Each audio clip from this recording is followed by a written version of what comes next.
Doing, guys? Good. How are you? Happy Wednesday.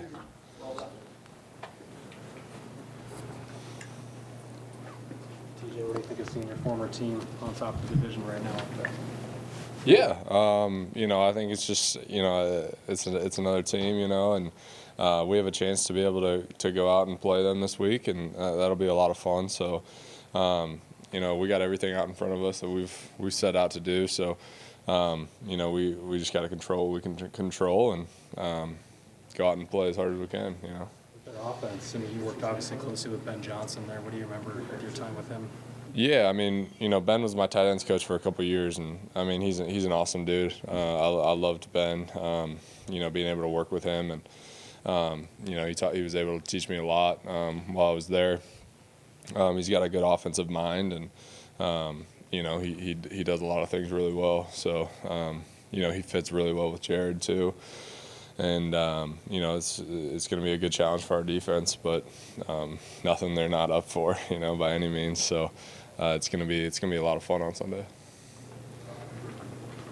What are the challenges of playing with a series of different quarterbacks? What do you have to do differently as a receiver, or does it just take more time to prepare during the week?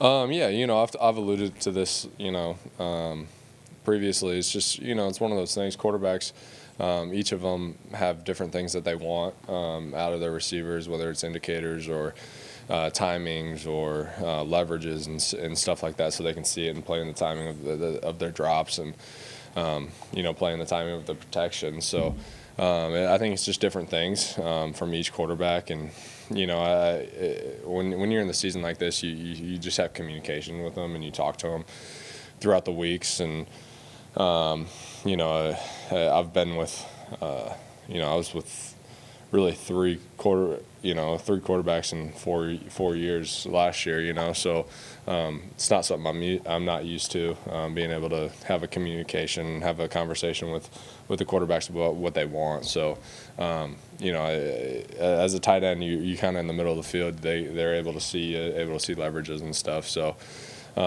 nothing too crazy that we have to do particularly. As a checkdown guy, though, a lot of times the tight end, are you more aware, become more of a presence and aware that the ball could be coming to you?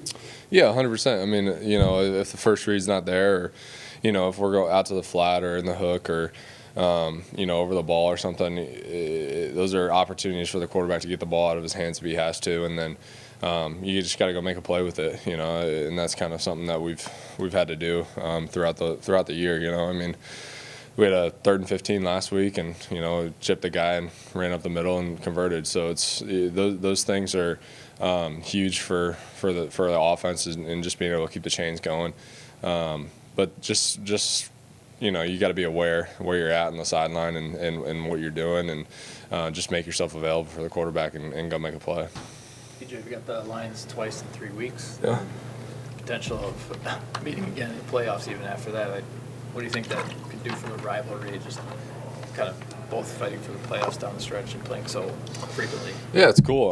You want to be relevant in December, right? So, and you want to be playing for something in December, and that's what we're doing here in this locker room. So, it's going to be a lot of fun these next few weeks. And like I said, we can only control what we can control, and that's going out there and playing as hard as we can and playing our best ball. So, it's there. We get Detroit for this week, and then obviously in a couple weeks, and just being able to see them. They know what we can do, we know what they can do, and so there's not really many secrets. It's just who can go out there and play the best and prepare the best, and who can play fast and make plays. So it'll be fun. Is it hard to keep the focus just on this week when you guys probably collectively know how much is at stake over the next 3 weeks? I don't think so. You play this season, you play this game week by week. There's so many ebbs and flows, and that's what analysts are for. Just kind of figuring out where we're at and doing all that. We just play the game on Sundays, and like I say, you just can't take a Sunday off. You got to play every day, play every snap, play and prepare the best you can for Sunday. But I think a lot of it is the preparation going into the week, and we don't look at Green Bay, or we don't look at the next week or figure out where we are. I mean, obviously you want to know, so you know what we have to do, but those are things that you don't look at. There's so many ebbs and flows in this season, and so you just take it week by week and team by team. Just knowing that there's ebbs and flows like that make it easier to move past a game like last week. I think I remember you talking earlier in the year about sometimes games can stick with you and kind of. Yeah, I mean, sometimes games can stick with you for sure. It's easy to say, harder to do, obviously, is moving past things. But, growing in this league and becoming older and having more years under my belt, you have to let things go, and you have to go back in the off season and recollect and understand what you could have done better. But that's for the off season. During the season, you are who you are, and you play how you play, and there's things that you learn and things that you improve during the season. But you just got to let things go, and understand that some weeks people will love you, and some weeks people will hate you, and that's just how it works. I mean, you go out there and play the best ball that you can every week, and prepare like you're going to, and things will come. TJ, what did you think of Ty's performance Saturday? It was awesome. I mean, it was he averaged 6 a carry or something like that. I mean, that's awesome.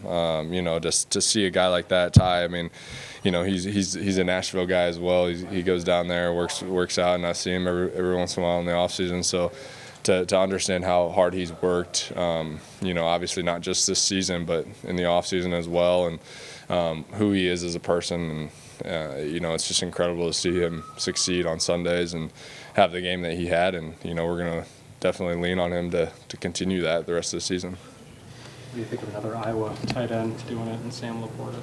Yeah, I mean, he's been awesome for them. I mean, that's Sam. I was my second year in the league. I went down there and sat in the meeting room with him and taught him some stuff, and it's just cool to see all the Iowa guys. I mean, it doesn't matter who you are or where you play. I mean, there's a bond there just being Hawks.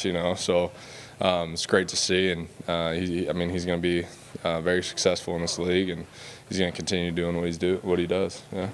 What can you teach somebody in that setting? I think there's a lot you can teach in a setting when you're on a whiteboard and you have tape in front of you. I mean, you can show what you see and how you do things. I mean,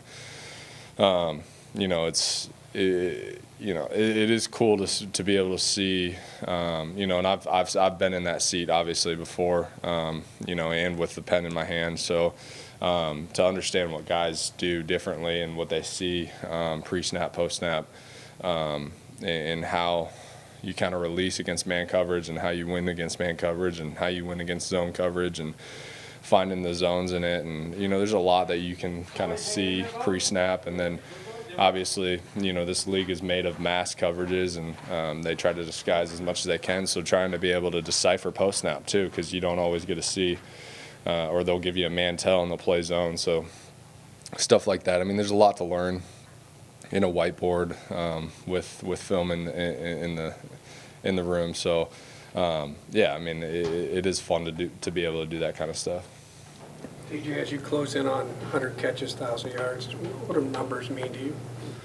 Not much right now. Obviously it's just you want to go out there and, like I say, you play every Sunday as hard as you can, as much as you can, and you kind of look at that stuff after the season, and be able to recollect. But Kirk's alluded to that. I mean, every year you want to go into the season and just be a consistent player, and every Sunday you want to be able to be that guy that can make plays when your number's called, and that's just what we strive for. So that's what I'm going to continue to try to strive for, and just be consistent throughout the year. But that's the numbers and stuff that doesn't really matter to me too much right now. That's, like I said, that's stuff that you look at in the off season and recollect and just see where you were at. Talked about getting older. Do you feel old at 26? I think it is. Yeah, right. No, I don't feel old by any means. It's just fun to be able to have some. I came into this league as a young player. I was 21 years old, so to be able to you know, kind of watch and see where I've come from since then, and the knowledge of the game and everything has been it's been a blast. You know, I just love this game so much. So there's a lot of things that go into it, and a lot of, you know, knowledge and preparation that goes into it, and guys that see different things or do different things, and you know, to kind of be able to, you know, help younger guys and you know, help them see some things that maybe they wouldn't in their first or second year, and be able to, hey, look for this or look for that. And that's kind of what I mean by old, you know, but is more the knowledge of it. But no, I feel pretty good. Cool. Thanks, guys. Appreciate it.